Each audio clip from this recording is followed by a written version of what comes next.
আল্লাহ পাক বলেন, হে দুনিয়ার ঈমানদারেরা, আমি আল্লাহ পাক তোমাদিগকে জানিয়ে দিলাম।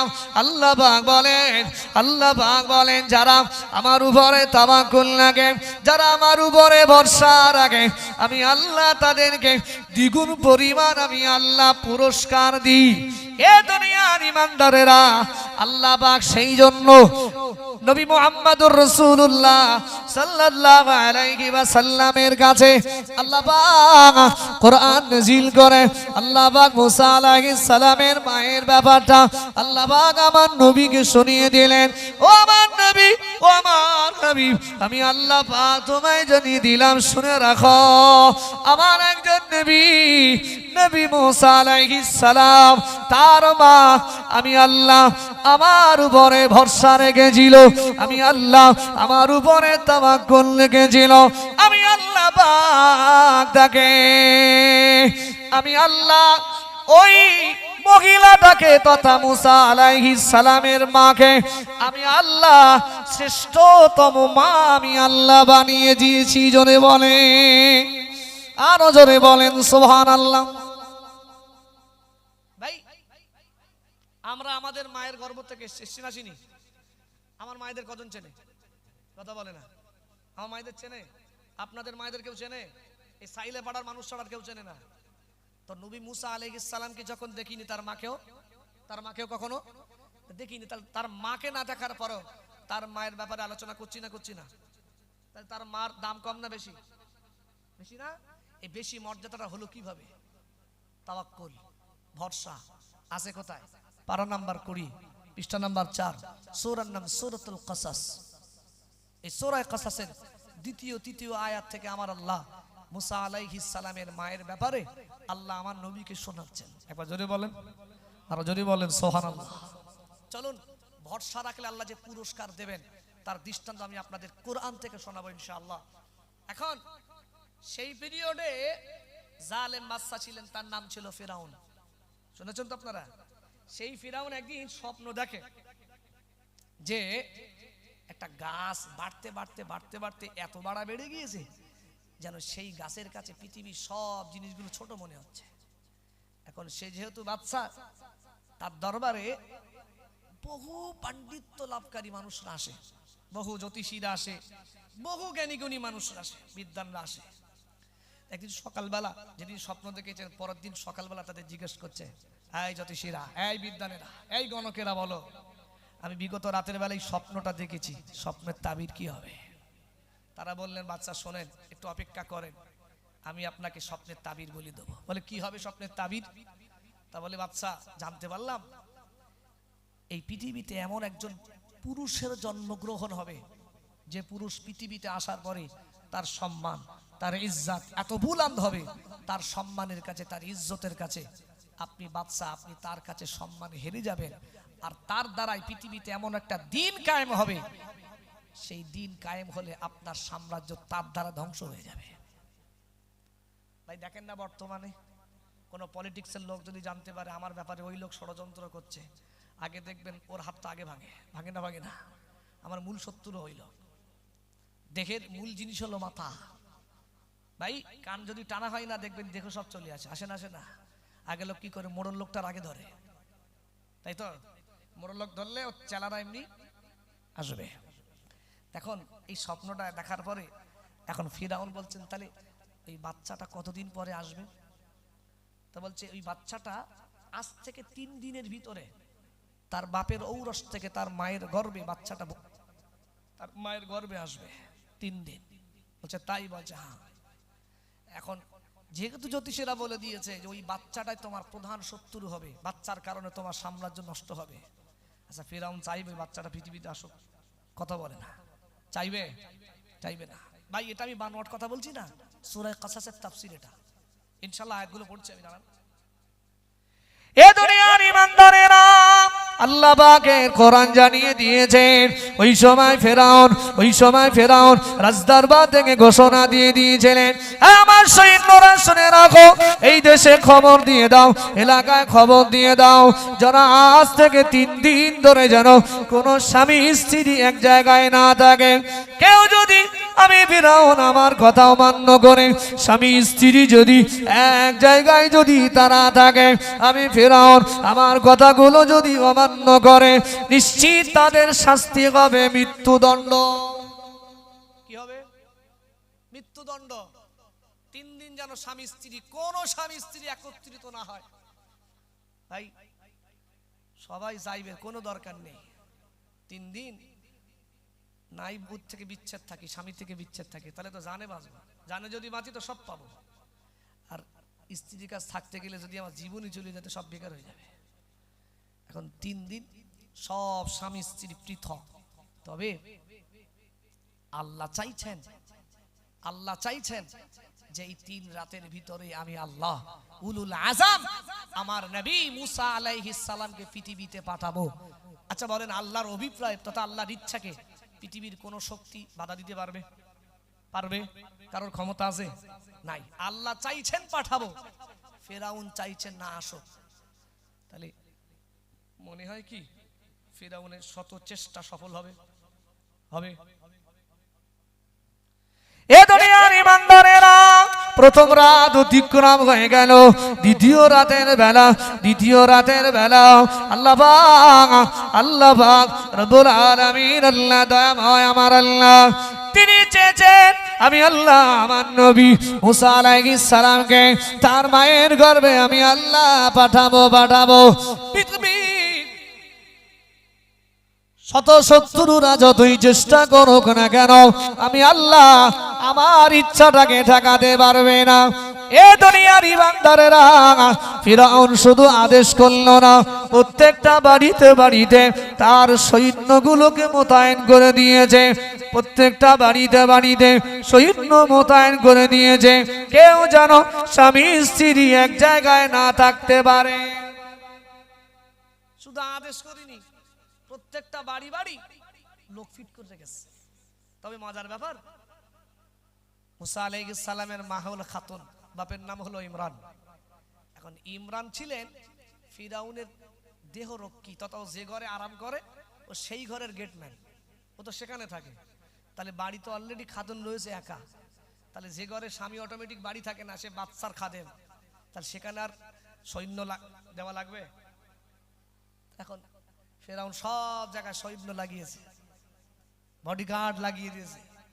তবে খাতুনের বাড়ি আর লাগাইনি, বলে ওর বাড়ি যাওয়া লাগবে না, ওর স্বামী অলরেডি আমার বাড়ি। গভীর রাত, আমার আল্লাহ সমস্ত পাহারাদারদের চোখে আমার আল্লাহ ঘুম দিয়ে দিলেন, সব গভীর ঘুমে আচ্ছন্ন। আর গভীর রাতে আল্লাহ খাতুনের ভিতরে যৌন জ্বালা শুরু করে দিলেন। খাতুনের তখন স্ত্রীর সুখ, স্বামীর সুখ পাওয়ার জন্য খুব তিনি উতলা হয়ে পড়েছেন। তিনি ভাবছেন, এই সময় যদি আমার স্বামীটা আমার কাছে থাকতো, আজকে দিন আমি কত সুখ পেতাম। ওইদিকে আমার আল্লাহ মুসা আলাইহিস সালামের বাপ ইমরানের ভিতরে স্ত্রী সুখের ইচ্ছা জাগিয়ে দিলেন। তবে কি করবে, যত ইচ্ছা হোক, ইচ্ছাকে কুরবান করে দেওয়া লাগবে। একত্রিত হলে, জানতে পারলেই শাস্তি হলো মৃত্যুদণ্ড। ভাই, গভীর রাত, খাতুন থাকতে না পেরে বাড়ির দরজার থেকে বেরিয়েছেন, দেখলেন আমার ঘরে কোনো পাহারাদার নেই। তিনি গুটি গুটি পায়ে রাস্তা দিয়ে যেতে লাগলেন, দেখেন কোনো মানুষজন তার বাড়ির সামনে নাই। ফেরাউনের মেন গেটে গেলেন, গিয়ে দেখলেন সব লোক ঘুমাচ্ছে। তিনি আস্তে আস্তে গুপটি গুপটি পায় স্বামীর কাছে গেলেন। আর সেদিন স্বামী ও স্ত্রী সুখ পাওয়ার জন্য পাগল পাড়া, স্ত্রী ও স্বামী সুখ পাওয়ার জন্য পাগল পাড়া, এই দুইজন শুধু জেগে রয়েছে। এখন স্ত্রী গিয়ে যেই স্বামীর গায়ে হাত দিয়েছেন, স্বামী দেখে বলে এটা মানুষ না ভূত। তার কারণ এই 3 দিন কোনো স্বামী স্ত্রী এক জায়গায় না। আমার স্ত্রীর কত বড় ক্ষমতা, স্বয়ং দরবারে চলে এসছে, স্বয়ং দরবারে। সত্যি কি আমার স্ত্রী না অন্য কেউ? আল্লাহর বান্দারা, আল্লাহর বান্দিরা শুনে রাখো। ওই সময় খাতুন বললেন, ওগো আমার স্বামী, ও আমার স্বামী, আমার ঘুম আসে না, আপনার ছাড়া আমার ঘুম আসে না, ঘুম আসে না। এ দুনিয়ার ইমানদারেরা, আমি আগেই বলেছি, আল্লাহ পাক যেটা ইচ্ছা করেন, আল্লাহ পাক যেটা ইচ্ছা করেন, আল্লাহর ইচ্ছা পৃথিবীর কেউ কখনো ঠেকাতে পারে না। এ দুনিয়ার ইমানদারেরা, ওই সময় খাতুন আর ইমরান পাশের একটা রুমে গেলেন, তারা শারীরিক মিলন করলেন। বিশ্বাস করেন, দ্বিতীয় রাতের বেলা আমার আল্লাহ মিলিত হওয়ার কারণে এতদিন ধরে ইমরানের ললাটের ভিতরে আমার আল্লাহ মুসা আলাইহিস সালামকে রেখে দিয়েছিলেন। ওই রাতের বেলা মিলিত হওয়ার কারণে আমার আল্লাহ ইমরানের ললাট থেকে আম্মা জান খাতুনের গর্ভে আমাদের আল্লাহ পাক নবী মুসা আলাইহিস সালামকে দিয়ে দিলেন। জোরে বলে, আরো জোরে বলেন সুবহানাল্লাহ। এতদিন ধরে বাপের ললাটে ঘুরছিল ভাই মুসা আলাইহিস সালাম, এবার এই মিলিত হওয়ার কারণেই এখন ইমরানের ললাট থেকে খাতুনের গর্ভে স্থান নিয়েছে। ঠিক 3 দিন 3 রাত অতিক্রম হওয়ার পরেই ফের দরবারে এসছেন সেই জ্যোতিষীরা, বিদ্বানরা, গণকেরা। ফেরাউন জিজ্ঞেস করছে, খবর কি? বলেন, বাচ্চা সর্বনাশ হয়ে গেছে। বলে কি? বলে, বাচ্চা আপনি এত পাহারা দেওয়ার পরেও সেই বাচ্চাটা তথা আপনার প্রধান শত্রু যিনি হবেন, সে তার মায়ের গর্ভে চলে এসছে। সুতরাং সে একটা বছরের ভিতরে সেই পৃথিবীর জমিনে আগমন করবেন। এত মাথা খারাপ যে এত আমি পাহারাদার দেওয়ার পরেও বাচ্চাটা পৃথিবীতে আসে কি করে?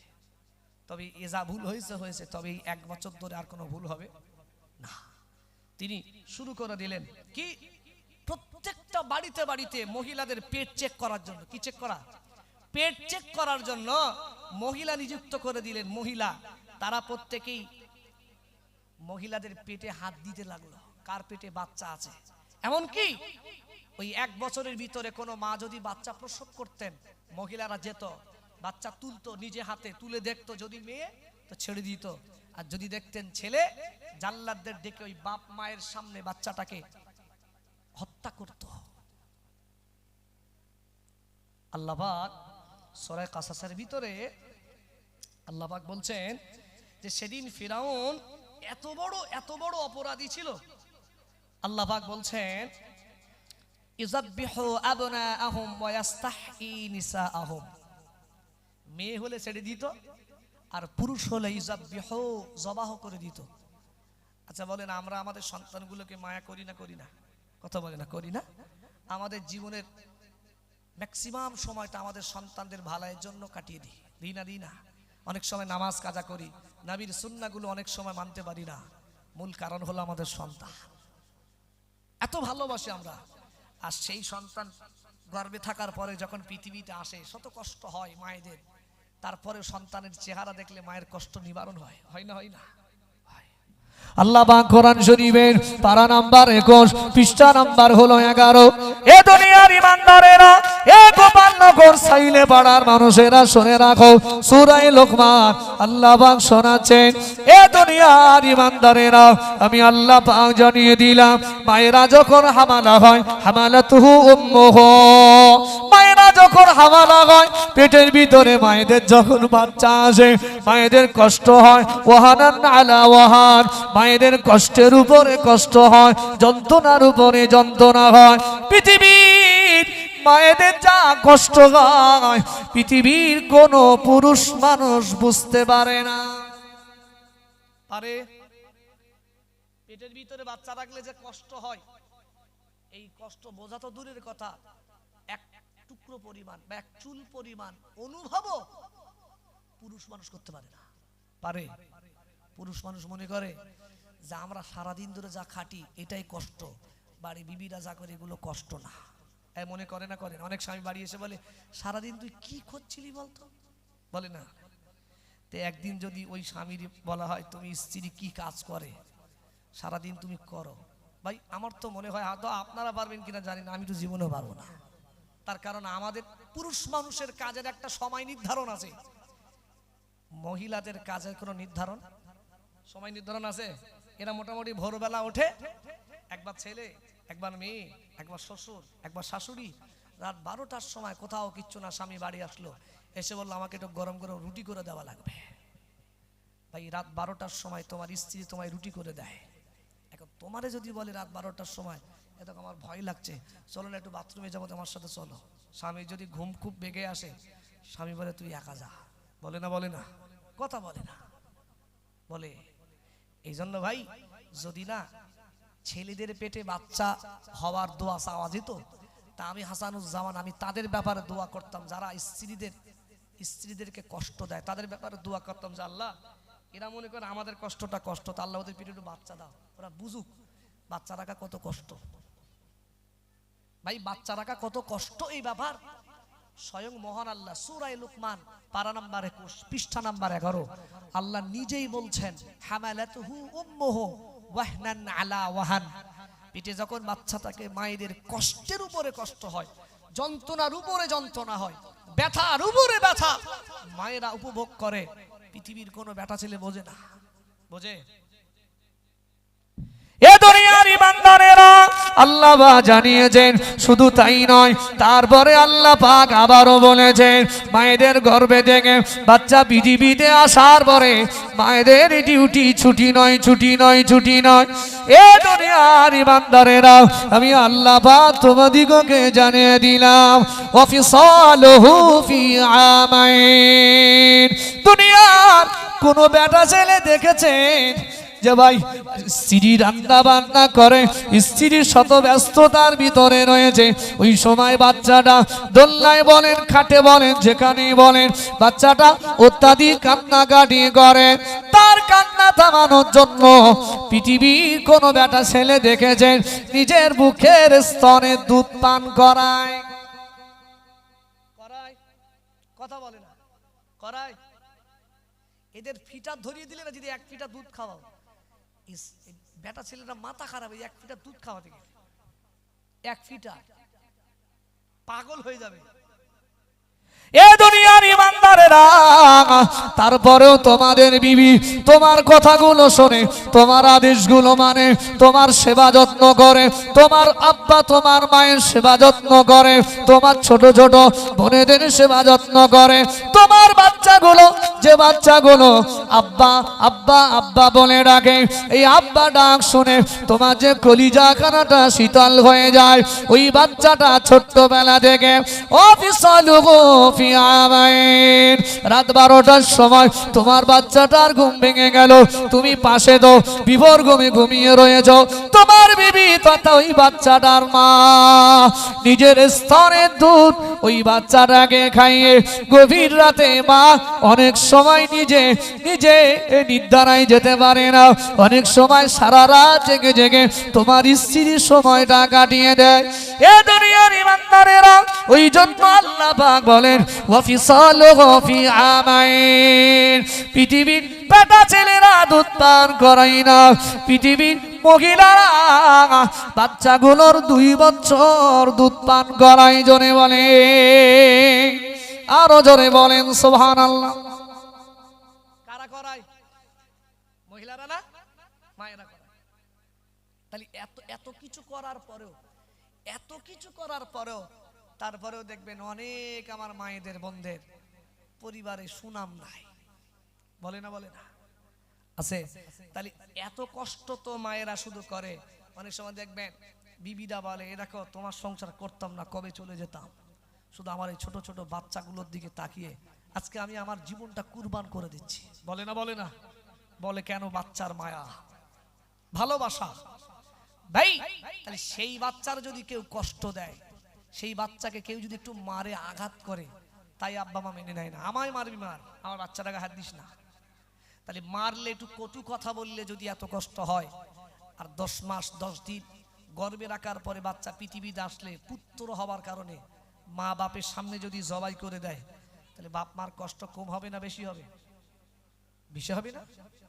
তাই আল্লাহ বলছেন ওই 1 বছরের ভিতরে হাজার হাজার লক্ষ লক্ষ বাচ্চা ওই ফিরাউন নিজের গদি টিকিয়ে রাখার জন্য হাজার হাজার লক্ষ লক্ষ বাচ্চাগুলোকে ইউযাববিহু আবনাহুম সেদিন ওয়া ইস্তাহয়ুনা নিসাআহুম সেদিন হাজার হাজার লক্ষ লক্ষ যত তার অধীনে গর্ভবতী মহিলাদের গর্ভ থেকে পুরুষ সন্তান জন্ম নিয়েছে সবাইকে নিজের শত্রু মনে করে মায়ের কোল থেকে নিয়ে জবাই করেছে ওয়া ইস্তাহয়ুনা নিসাআহুম আর মেয়ে হলেই ছেড়ে দিয়েছে। আচ্ছা বলেন, যে মায়ের সামনে বাচ্চা জবাই হচ্ছে মা বাপ নীরব, যেহেতু বাচ্চা তবে ভাই মুখে হয়তো কিছু বলে না, অন্তর থেকে আল্লাহর কাছে ফরিয়াদ করছে না, করে না? কথা বলে না, করছে না? ভাই নবীজি বলেছেন 3 শ্রেণীর মানুষের দোয়া আল্লাহর শাহী দরবারে মুহূর্তের ভিতরে কবুল হয়ে যায়। 1 নাম্বার হলো মায়ের দোয়া। কার দোয়া? বাপ মা যদি দোয়া করে না মুহূর্তের ভিতরে কবুল হয়ে যায়। 2 নাম্বার মুসাফিরের দোয়া। কিসের দোয়া? মুসাফিরের দোয়া। আজ আমি এখানে এসেছি মুসাফির হালাতে, মুসাফিরের দোয়া।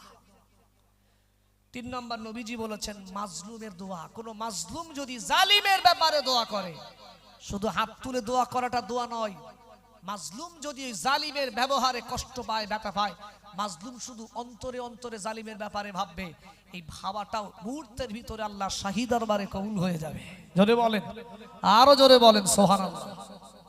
তাহলে ফিরাউন হাজার হাজার লক্ষ লক্ষ বাচ্চাকে তার আব্বা তার মায়ের সম্মুখে জবাই করেছে।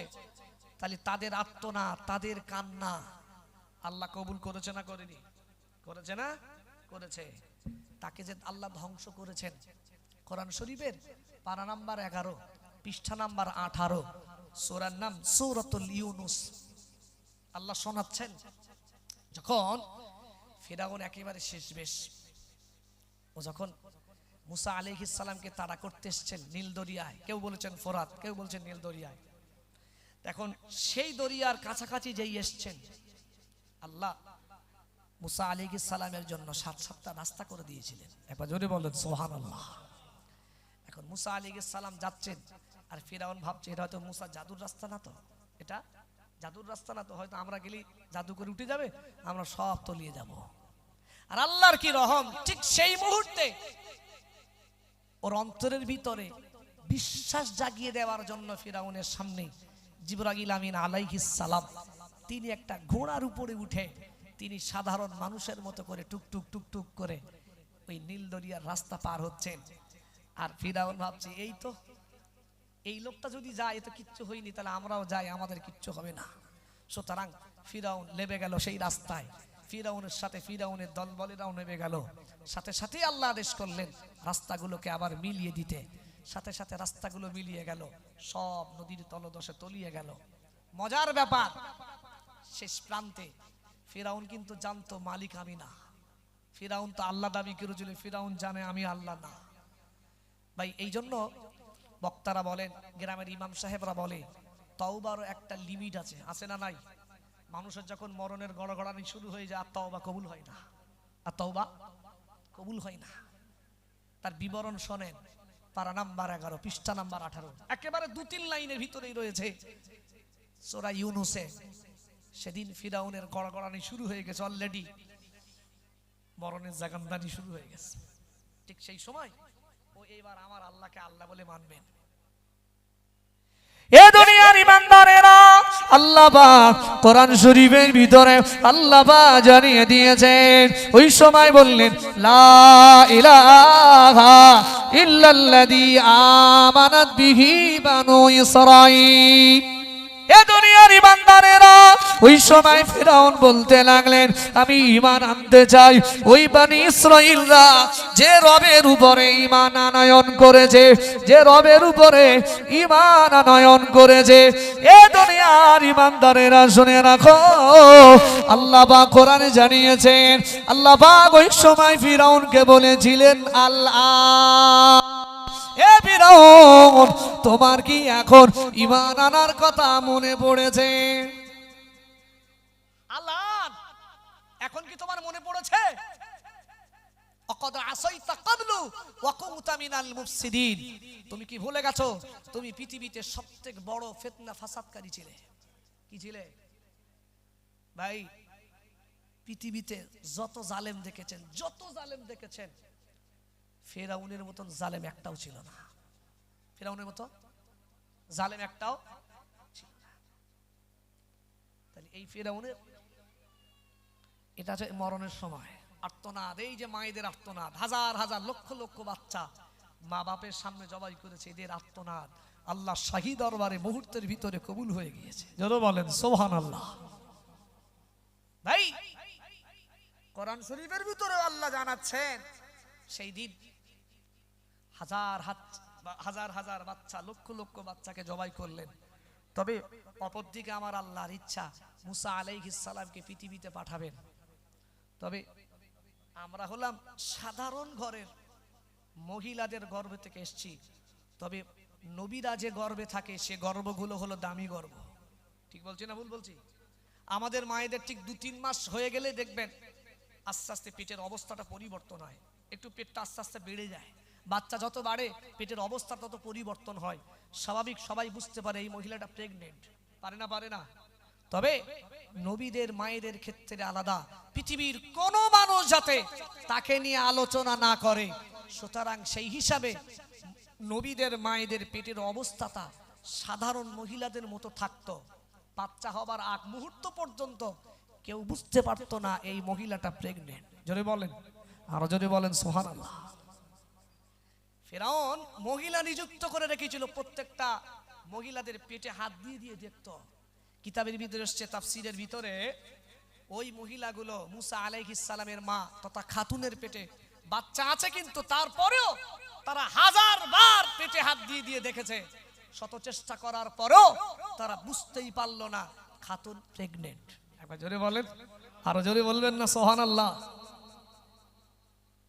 এ দুনিয়ার ইমানদারেরা, একটা সময় হলো আম্মা জান খাতুন বাচ্চা প্রসব করলেন। আল্লাহ পাক সুন্দর ফুটফুটে এমন একটা বাচ্চা আল্লাহ দান করলেন।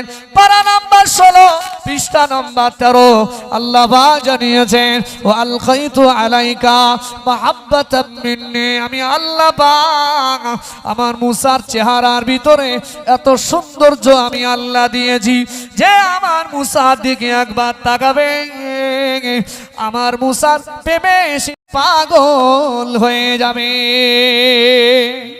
আরো জোরে বলেন সুবহানাল্লাহ। এত সুন্দর তার চেহারা আল্লাহ দান করেছে, আমার মুসার দিকে যেই তাকাবে সাথে সাথে সে প্রেমে পড়ে যাবে। একবার জোরে বলেন সুবহানাল্লাহ। এখন বাচ্চা ভূমিষ্ঠ হয়েছে বটে, তবে ভয় পাচ্ছে এবার আম্মা খাতুন, ভয় পাচ্ছে, না জানি হয়তো বাচ্চা হয়েছে প্রকাশ হয়ে যাবে, মানুষ জানতে পারবে, আমার বাচ্চাটাকে জবাই করে দেবে। এই টেনশন তাকে যেন কুড়ি কুড়ি খাচ্ছে। একদিন বাচ্চাটার কোলে নিয়ে বসে রয়েছে, দুধ পান করাতে লেগেছেন। হঠাৎ করেই তার ঘরের দিকে ওই লোকগুলো, ও সৈন্যরা তল্লাশি করছেন। তো একজন বলছে, চল তো দেখে আসি, এই ইমরানের বাড়ি একবার দেখে আসি, দিদির বাড়ি বাচ্চা আছে কিনা। ঠিক সেই মুহূর্তে তিনি দুধ পান করাচ্ছিলেন হযরতে মুসা আলাইহিস সালামকে। তিনি দেখতে পাচ্ছেন দূর থেকে কিছু লোক তার বাড়ির দিকে আসে, ভয়ে বাচ্চাটা কোথায় নুকাবে, ছোট্ট দুধের বাচ্চা। তিনি তাড়াতাড়ি করে বুঝতে না পেরে সেই বাচ্চাটাকে একটা উনানের ভিতরে, চুলার ভিতরে তিনি তাড়াতাড়ি করে বাচ্চাটাকে লুকিয়ে রাখলেন। বুঝতেই পারলেন না, তিনি টেনশন অন্যদিকে, যেটা চুলার ভিতরে বাচ্চা রাখছি তিনি বুঝতে পারলেন না। বাচ্চাটা দেখা যাবে বলে তিনি একটা পানির ডেকচি চাপা দিলেন। এখন ওরা বারবার সব জায়গায় তল্লাশি করে, চুলের ভিতরে তল্লাশি করলো না, সব চলে গেল। তারপর মনে পড়লে, যা আমি তো আমার বাচ্চাকে চুলার ভিতরে রেখেছি। মার কান্না শুরু, আল্লাহ কি ভুল কাজ করেছি, এদের হাত থেকে বাঁচা থেকে আমি মা হইতে নিজে হত্যা করে ফেলেছি, নিজে মা হয়ে বাচ্চাটাকে শেষ করে ফেলেছি। এ দুনিয়ার ইমানদারেরা, আল্লাহ পাক জানিয়েছেন, ওই সময় যখন মুসা আলাইহিস সালামের মা ওজন নয়নে কাঁদতে কাঁদতে চুলার ডেকচিখানাটা যেই তুললেন, দেখা যায় মুসা আলাইহিস সালামের চেহারার একটা পশমও পড়ল না, বরঞ্চ মুসা আলাইহিস সালাম জান্নাতের আপেল ফল নিয়ে চুলার ভিতরে খেলা করে। আরো জোরে বলেন সুবহানাল্লাহ। আল্লাহ পাকের কোরআন পারা নাম্বার 20 পৃষ্ঠা নাম্বার হলো 4। আল্লাহ পাক জানিয়েছেন ও আমার নবীর মা, ও আমার নবীর মা মুসা, ও আমার নবীর মা খাতুন শুনে রাখো।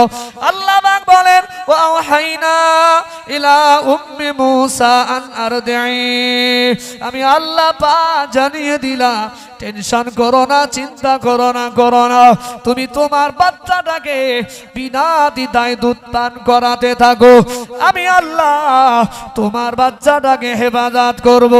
এ দুনিয়ার ইমানদারেরা, তারপরে মুসা আলাইহিস সালামের মায়ের ভিতর থেকে টেনশন কানা দূর হয় না, সব সময় যেন দুক দুক দুক দুক দুক দুক করতে থাকে।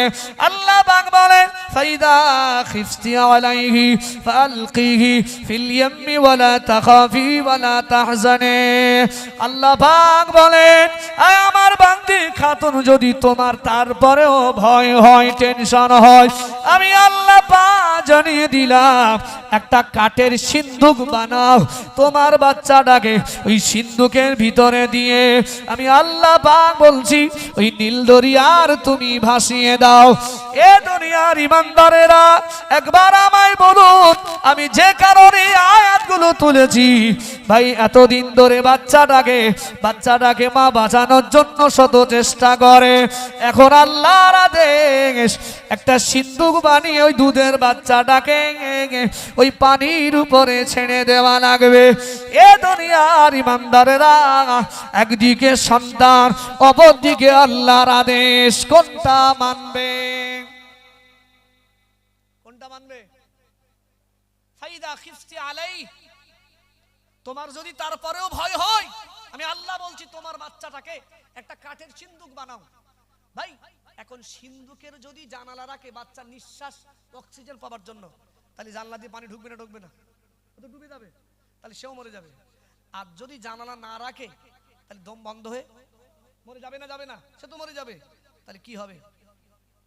তারপরেও আল্লাহ বলছেন আমি আল্লাহ, আমার উপরে ভরসা রাখো, আমার উপরে তাওয়াক্কুল রাখো। আমি আল্লাহ বলছি ওমাই ইয়াতাওয়াক্কাল আলাল্লাহি ফাহুয়া হাসবু, যারা আল্লাহর উপরে তাওয়াক্কুল বা ভরসা রাখে আল্লাহ তার জন্য সহায় হয়ে যায়। একবার জোরে বলেন, আর জোরে বলবেন না সুবহানাল্লাহ। এখন কি করবেন? বাধ্য হয়ে তার মা আল্লাহর উপরে ভরসা রেখেই তিনি আল্লাহর কথাটাকে প্রাধান্য দিলেন। তবে সিন্ধুক বানাবেন কিভাবে? সিন্ধুক বানাবেন কিভাবে? সিন্ধুক তো বানাতে পারে না। আল্লাহ পাক কোরআন শরীফের আয়াতে তাফসীরে বলছেন যে ঠিক মুসা আলাইহিস সালামের মা খাতুন বাড়ি থেকে বেরিয়েছেন, আর সাথে সাথে একটা কাঠমিস্ত্রি এসে বাড়ির সামনে হাজির। একবার জোরে বলেন সুবহানাল্লাহ। তাফসীরের ভিতরে এসেছেন, তিনি সাধারণ মানুষ ছিলেন না, তিনি ছিলেন হযরত জিবরাইল আমিন আলাইহিস সালাম। জোরে বলেন, আরো জোরে বলেন সুবহানাল্লাহ। আরে ভাই আপনি কাঠমিস্ত্রি, আপনি সিন্ধুক বানাতে পারবেন? তা বলছে হ্যাঁ পারবো। তো আমি তো সিন্ধুক বানানোর জন্য মিস্ত্রি খুঁজছিলাম, তো ভাই বানিয়ে দাও। বানিয়ে দিলেন। ভাই তিনি যে আল্লাহর উপরে তাওয়াক্কুল আর ভরসা রাখছেন, আল্লাহ বলছেন ও মারি, ও খাতুন শোনো, তুমি যে আমার উপরে ভরসা রাখছো, তাওয়াক্কুল রাখছো, আমি আল্লাহ তোমাকে বলছি ইন্না রাদুহু ইলাইক, তোমার বাচ্চাটা পৃথিবীর যেখানেই যাক না কেন, আমি প্রথম ওয়াদা তোমার সাথে করছি, বাচ্চাটাকে ঘুরিয়ে ঘুরিয়ে ঘুরিয়ে ঘুরিয়ে একদিন তোমার বাচ্চা তোমার কোলেই ফিরিয়ে দেব। জোরে বললেন, আরো জোরে বলবেন না সুবহানাল্লাহ। ওয়াদা কার? ওয়াদা কার? এ দুনিয়ার ইমানদারেরা, আল্লাহ পাক জানিয়ে দিয়েছেন। আল্লাহ পাক বলেন খাতুন, খাতুন আমি আল্লাহ আমার উপরে ভরসা রেখে তাওয়াক্কুল রেখে তুমি সিন্ধুকের ভিতরে ওই বাচ্চাটাকে নীল দরিয়ায় তুমি ছেড়ে দাও।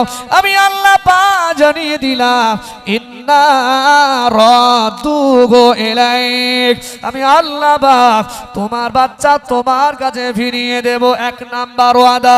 দুই নাম্বার ওয়াদা আল্লাহ পাক খাতুনের সাথে করেন ওয়াজাইলুহু মিনাল মুরসালিন, আমি আল্লাহ পাক দুই নাম্বার তোমায় পুরস্কার দেব, তোমার বাচ্চাটাকে আমি আল্লাহ এই জামানার নবী বানিয়ে দেব। আরো জোরে বলে ইন্না রাদুহু ইলাইক, তোমার বাচ্চা তোমার কাছে ফিরে আসবে। এটা প্রথম ওয়াদা মালিকের। 2 নম্বর ওয়াদা ওয়াজাইলুহু মিনাল মুরসালিন, তোমার বাচ্চা যেদিন তোমার কাছে ফিরে আসবে, তোমার বাচ্চাটা সাধারণ ঘরের সন্তান হবে না, তোমার বাচ্চাটা আমি আল্লাহ আমার পক্ষ থেকে সে নবুয়ত পেয়ে যাবে, পয়গম্বরের দরজা পেয়ে যাবে, আমি আল্লাহ তাকে রাসূল বানিয়ে দেব, এমনকি আমার পক্ষ থেকে আসমানি কিতাবও তিনি প্রাপ্ত হবেন। জোরে বলেন, আরো জোরে বলেন সুবহানাল্লাহ। এখন বাচ্চাটাকে ভাসিয়ে দিলেন, বাচ্চাটাকে ভাসিয়ে দিলেন। আল্লাহ পাকের কোরআন বলছে ভাসিয়ে দেওয়ার পরে কি করবে? মায়ের তো টেনশন হচ্ছে, মা তো চিন্তা করছে বাচ্চাটা কোথায় যায়। ভাসিয়ে দেওয়ার পরে মুসা আলাইহিস সালাম একটা বোন ছিল, তার নাম ছিল মারিয়াম। এখন মুসা আলাইহিস সালামের মা ওই মারিয়ামকে, মেয়েটাকে বলছে, মেয়ে শোন, আকালাত লি উখতিহি কুসিহি ফাবাসারাত বিহি আন জুনুবি ওয়া হুম লা ইয়াশউরুন।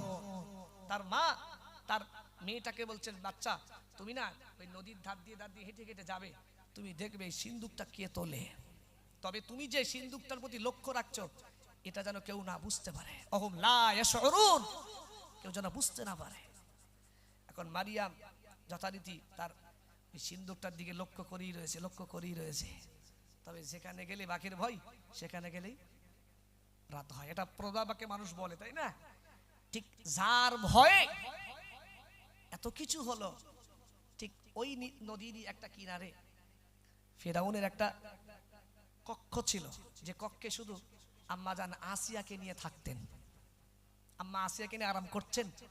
ঠিক সিন্দুকটা ভাসতে ভাসতে ভাসতে ভাসতে ঠিক সেই একেবারে সেই ঘরের কিনারায় গিয়ে সিন্দুকটা থেমেছে, আর আসিয়ার চোখে পড়েছে।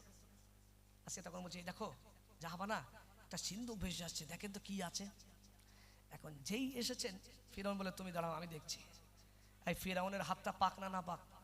কথা বলে না, না পাক না, ওর হাতে ওই সিন্ধুক উঠবে এটা আল্লাহ চায় না।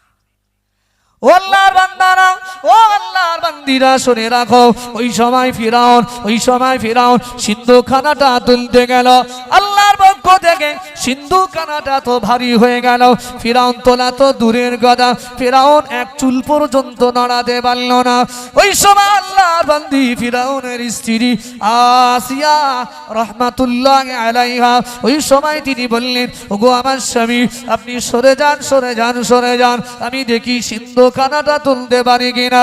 সিন্ধুকখানাটা তোলার আগে আল্লাহ পাকের নাম ধরে বিসমিল্লাহির রহমানির রহিম, বিসমিল্লাহ বলে যখনই সিন্ধুকখানাটা হাতে নিলে, অটোমেটিকলি সিন্ধুকখানাটা হালকা হয়ে আসিয়া হাতের উপরে উঠে গিয়েছে।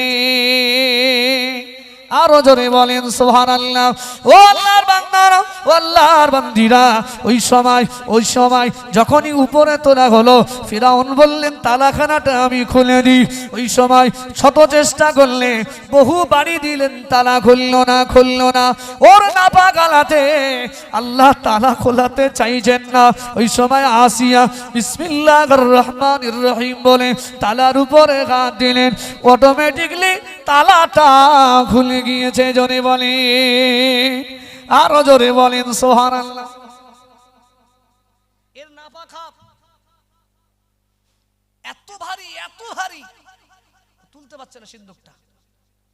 আসিয়া শুধু আল্লাহর নাম করে হাত দিলেন, সাথে সাথেই সিন্দুকটা হালকা হয়ে আসিয়ার হাতে উঠে গেল। একবার জোরে বলেন সুবহানাল্লাহ। তালা খোলার পরেই না দেখা যায়, দেখলেন তার ভিতরে একটা ফুটফুটে সুন্দর একটা বাচ্চা। তবে ফেরাউন বাচ্চাটা দেখেই বলছেন, মনে হয় এই বাচ্চাটা আমার শত্রু, আর শত্রু বলেই এর মা আমার হাত থেকে বাঁচানোর জন্য এই নদীতে ভাসিয়ে দিয়েছে, আর যা হয় ভালোর জন্য হয়। আমার ভয়ে ভাসিয়েছে, আর ঘুরতে ঘুরতে বাচ্চাটা আমার কাছে এসছে, একে আর রাখা যাবে না, একে আমরা এক্ষুনি হত্যা করে ফেলবো। কি করে ফেলবো? হত্যা করে ফেলবো। ভাই দেখবেন যত ধান্দাবাজ আসে না, বেটা ছেলের কাছে কিন্তু ধান্দা করতে পারে না, যত ধান্দাবাজি করে সব মেয়েদের কাছে করে না। ভাই আমি আজমির শরীফই যাবো, তুমি যাবে ভালো জিনিস যাও, আমি আজমির শরীফই যাবো, আমি ওখানে গিয়ে বসে বসে এক খতম কোরআন শরীফ তেলাওয়াত করে দেবো, তোমার জন্য দোয়া করে দেবো। আমি বুঝে গেছি তোমার সংসারে তুমি এত কিছু করো, তোমার নাম হয় না। ভাই যারা হাওতাবাজ হয় না, তারা জানে কোথায় গিয়ে কি বলতে, ওরা জানে। তা কি করতে হবে? তা তুমি আমার 5,001 টাকা দাও, সেখানে দোয়া করে দেবো। শুধু 5,001 টাকাও দিয়ে দেবে, একদম চোখের পলক নাড়তে তারা খুঁজে পাওয়া যাবে না, সে যেন ধান্দা হয়ে গেছে। স্বামী বাড়ি আসবে কি বলবে জানো, এই দেখো আমার না জাদু করেছে। এরা বলে না বলে না বলে, আসলে সব কিচ্ছু না, জাদু না। আসলে মেয়েদের মনটা দুর্বল হয়, নরম হয়, একটু কথা বললেই না ওরা ভুলে যায়, যায় না। তার সাথে সাথে ফিরাউন যেহেতু কঠোর, বাচ্চাটাকে হত্যা করবে, জবাও করবে, তিনি এই চিন্তা ভাবনা। আর দেখবেন পৃথিবীর যে স্বামী যতই মোস্তান হোক না কেন, হাজি হোক, গাজী হোক, ইমাম হোক, মোস্তান হোক, মেম্বার হোক, সব জায়গায় মেম্বারগিরি দেখায়, তবে স্ত্রীর জায়গায় গিয়ে কথা বলে না, স্ত্রীর জায়গায় গিয়ে সবাই কাবু। তো ফিরাউন যত বড়ই পান্ডা হোক না কেন, ও আসিয়ার কাছে কিন্তু কাবু ছিলেন, আসিয়ার কাছে। এ দুনিয়ার ইমানদারেরা, আল্লাহ পাক সূরা কসসের ভিতরে আল্লাহ পাক জানিয়ে দিলেন, এ দুনিয়ার ইমানদারেরা, আমি আল্লাহ পাক, আমি আল্লাহ তোমাদিগকে জানিয়ে দিলাম। আল্লাহ পাক বলেন, ওই সময় আসিয়া বললেন ওকালাত ইমরাতু ফিরআউন, ফিরআউনের স্ত্রী আসিয়া বললেন, কুররাতু আইনিল লি ওয়া লাক, এই বাচ্চাটা আমার চোখটা শীতল করে দিয়েছে, এই বাচ্চাটা তোমারও চোখটাকে শীতল করে দেবে। ও আমার স্বামী, লা তাকতুলুহু, এই বাচ্চাটাকে তুমি হত্যা করো না। আমি স্ত্রী, তুমি যদি আমায় ভালোবাসো, তুমি যদি আমায় মহব্বত করো, ও আমার স্বামী, তুমি আমার কথাটা শোনো, লা তাকতুলুহু, এই বাচ্চাটাকে তুমি হত্যা করো না। কেন না আমি আসিয়া, আমার কোনো সন্তান নাই। কি নাই? আমার কোনো সন্তান নাই। আমার কেউ মা বলেও ডাকে না। তাহলে যার সন্তান নাই, সন্তান না হওয়ার কষ্ট বা বেদনা সে ছাড়া অন্য কেউ বোঝে না। আসিয়া রাহমাতুল্লাহি আলাইহা বলছেন, লা তাকতুলুহু, একে আপনি মারবেন না, হত্যা করবেন না। আসা, আমার তো মনে হয়, আইয়াং ফানা আও নাত্তাখিদাহু ওয়ালাদা, একে আমরা ছেলের মতো করে, নিজের বেটার মনে করে এরা মানুষ করব। আর ছেলে যখন বড় হয়, ভাই ছেলে বড় হলে বাপ মার কাজে আসে না? কথা বলে না, আসে না? তাই তিনি বলছেন, আসা আইয়াং ফানা আও নাত্তাখিদাহু ওয়ালাদা, একে আমরা সন্তানের মতো করে মানুষ করি, নিশ্চিত এর দ্বারা আমরা উপকৃত হব, একে তুমি মেরো না। আর স্ত্রীর কথায় ফিরাউন যত বড়ই জালেম হোক না কেন, স্ত্রীর কাছে কাবু। স্ত্রী যেই বললেন, তো বাবা ঠিক আছে, আর মারবো না।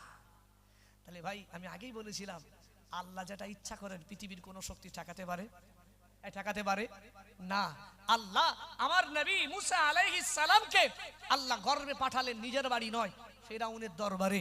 আমার আল্লাহ পৃথিবীতে আসার পরে আল্লাহ এই বাচ্চাটাকে মানুষ করার জন্য স্বয়ং বাদশার দরবারে আল্লাহ পাঠিয়ে দিচ্ছেন, যে শত্রু তার দ্বারাই আমার আল্লাহ নবী মুসা আলাইহিস সালামকে লালন পালনের ব্যবস্থা করলেন। একবার জোরে বলেন, আর জোরে বলবেন না সুবহানাল্লাহ। এজন্য আল্লাহর কুদরতি জিনিস বোঝা বড় দায়। এখন মজার ব্যাপার, বাচ্চা ভূমিষ্ঠ হবার পরে বাচ্চার সর্বপ্রথম দরকার হয় কি? দুধ পান করানো। হয় না? হয়। এখন আল্লাহ আগেই বলেছিলেন না, প্রথম ওয়াদা হলো তোমার বাচ্চাটাকে আমি আল্লাহ তোমার কাছেই ফিরিয়ে দেব। ওয়াদা ছিল না? ইন্না রাদুহু ইলাইক। এখন সমস্যা হলো, এক একটা ধাত্রী মাতা খবর দিচ্ছে আসছে দুধ পান করাবে বলে। তবে এদিকে আমার আল্লাহ মুসা আলাইহিস সালামকে ইলহাম করলেন, হে মুসা শোনো, ওয়াহাররামনা আলাইহিল মারাদিয়া মিন ক্বাবল, তোমার মা ব্যতীত পৃথিবীর যত মহিলা তোমাকে দুধ পান করাতে আসবে, সমস্ত ধাত্রী মাতার দুধ তোমার জন্য আমি আল্লাহ হারাম করে দিলাম। জোরে বলেন, আরো জোরে বলবেন না সুবহানাল্লাহ। শয় ধাত্রী মাতা আসে, জানে বাচ্চার ছেলেকে দুধ পান করালে অনেক পুরস্কার পাওয়া যাবে, কিন্তু এদিকে আল্লাহ ইলহাম করে বলছেন সমস্ত ধাত্রী মাতার দুধ তোমার জন্য হারাম। এখন সব ধাত্রী মাতা আসে, সোনা মনা মধু কত কিছু করে মুসা আলাইহিস সালামকে দুধ পান করাতে লাগে। মুসা আলাইহিস সালাম জবান করে না। এখন আসিয়া বলছেন, এজা হচ্ছে যদি আমার বাচ্চা দুধ না পান করে, নিশ্চয়ই আমার বাচ্চাটা মরে যাবে, নিশ্চয়ই আমার বাচ্চাটা মরে যাবে। মানে টেনশনে মাথা খারাপ হয়ে যাচ্ছে, কি হবে। আর ওদিকে যে সেই তার বোন মারিয়াম, সে তো লক্ষ্য রেখেছে, সে দেখেছে আমার ভাই সে ফিরাউনি দরবারে উঠেছে, সব লক্ষ্য রেখেছে কি হচ্ছে, আমার ভাই কারো দুধ পান করে না। কোরআন শরীফ কি সুন্দর আল্লাহ বিবরণ দিচ্ছে। এ দুনিয়ার ঈমানদারেরা, আল্লাহ পাক কোরআন শরীফের ভিতরে সূরা কাসাসের ভিতরে আল্লাহ পাক জানিয়ে দিয়েছেন, ওই সময় মুসা আলাইহিস সালামের বোন মারিয়াম ওই সময় বলতে লাগলেন, ফাকালাত হাল আদুল্লুকুম আলা আহলি বাইতি ইয়াকফুলুনাহু ওয়া হুম লাহু নাসিহুন। ও বাদশা, ও বাদশা শুনে রাখেন, আমি আপনাকে এমন একজন পরিবারের খবর দেব, এমন একজন পরিবারের খবর দেব, ওই পরিবারে এমন একজন ধাত্রী মাতা রয়েছে, নিশ্চিত এই বাচ্চাটা ওই ধাত্রী মাতার দুধ পান করবে। এ দুনিয়ার ঈমানদারেরা, সেই সময় আসিয়া এত পেরেশান ছিলেন, ওই সময় ফিরাউন এত টেনশনে ছিলেন, কেননা বাচ্চাটা কারো দুধ পান করে না, দুধ যদি না খায় নিশ্চিত বাচ্চাটা মারা যাবে। ওই সময় বললেন, এই মেয়ে চলে যাও, চলে যাও, কোন পরিবারে কোন ধাত্রী মাতা আছে, যাও যাও চলে যাও, ওকে তুমি নিয়ে আসো। এ দুনিয়ার ঈমানদারেরা, ওই সময় ওই বাচ্চাটা তাতা মারিয়াম চলে গেল, ও আমার মা চলো চলো চলো, তোমার জন্য খুশির খবর, তোমার জন্য খুশির খবর, আনন্দের খবর। আমাদের ভাই মুসা পৃথিবীর কোন ধাত্রী মাতা দুধ পান করে না।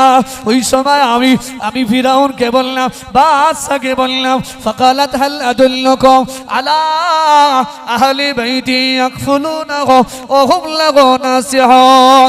ওই সময় আমি বললাম, এমন একজন পরিবারের খবর দেব, যে পরিবারে এমন একজন ধাত্রী মাতা রয়েছে, নিশ্চিত ওই ধাত্রী মাতাটা আপনার এই বাচ্চাটাকে দুধ পান করালে মনে হয় খাবে। এ দুনিয়ার ঈমানদারেরা, ওই সময় মারিয়াম বললেন, মা চলো চলো, বাদশা আপনাকে নিয়ে যেতে বলেছে। ওই সময় মারিয়ামের মার খাতুন চলে গেল বাদশার দরবারে। বাদশার দরবারে যেই গেল, অবদিকে আল্লাহ পাক জানিয়েছেন, ও আমার নবী মুসা, আমি আল্লাহ পাক, আমি আল্লাহ জানিয়ে দিলাম, পৃথিবীর তোমার মা ব্যতীত অন্য কারো দুধ তুমি পান করবে না। মাঝেই নিজের স্থান বাচ্চাটার মুখে দিলেন, সাথে সাথেই নবী মুসা আলাইহিস সালাম দুধ পান করতে লেগেছে। আর একটু জোরে হবে না?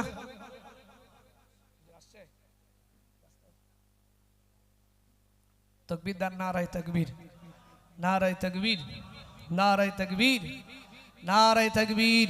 সিলসিলা হক ফুরফুরা শরীফ, আওলাদে মুজাদ্দিদে জামান ভাইজান হুজুর কিবলা, নারায়ে তাকবীর।